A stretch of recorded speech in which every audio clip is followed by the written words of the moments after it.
Harry Potter, regardez de ce moment où la baguette de Harry le choisit. C'est totalement culte, la mise en scène, la lumière, la musique. On est sur quelques secondes symboliques de toute la saga. Mais j'ai préféré vous surprendre avec une scène à Private Drive, lorsque l'oncle Vernon est soulagé qu'il n'y ait pas de courrier le dimanche. Ce bref instant où Harry aperçoit une chouette à travers la fenêtre est un plan qui m'a marqué. Accompagné par son thème musical, le regard du jeune garçon, je trouve cette séquence envoûtante. Le monde magique se rapproche de plus en plus de son héros, et les Dursley ne pourront rien faire pour l'arrêter.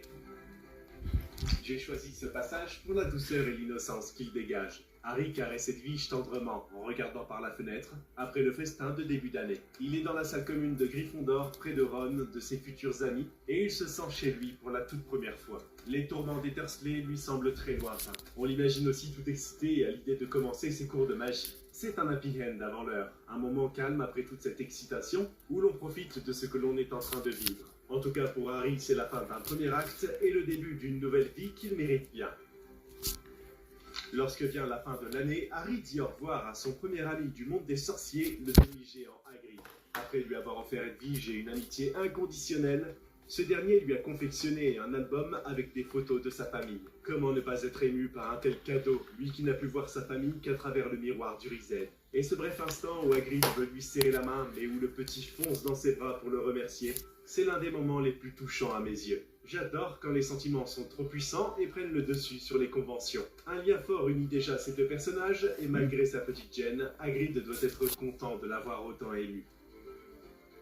C'est peut-être ma mini-scène préférée de toute la saga, lorsque la voiture volante survole le lac et se rapproche de Poudlard dans le second film. La musique culte qui retentit, le château qui apparaît au loin et la réplique de Ron, le sourire de Harry, tout est magique. Après l'arrivée en barque du premier film, il fallait encore marquer les esprits, et c'est réussi. Pour ceux qui, comme moi, ont découvert la saga au cinéma avec le premier film, cette scène est très symbolique. Poudlard est notre maison aussi, et après la première histoire, c'est un bonheur que de retrouver le château pour une nouvelle aventure. On sait que l'on va prendre une nouvelle dose d'émerveillement, un sentiment indescriptible et une séquence qui me fait toujours de l'effet 20 ans après.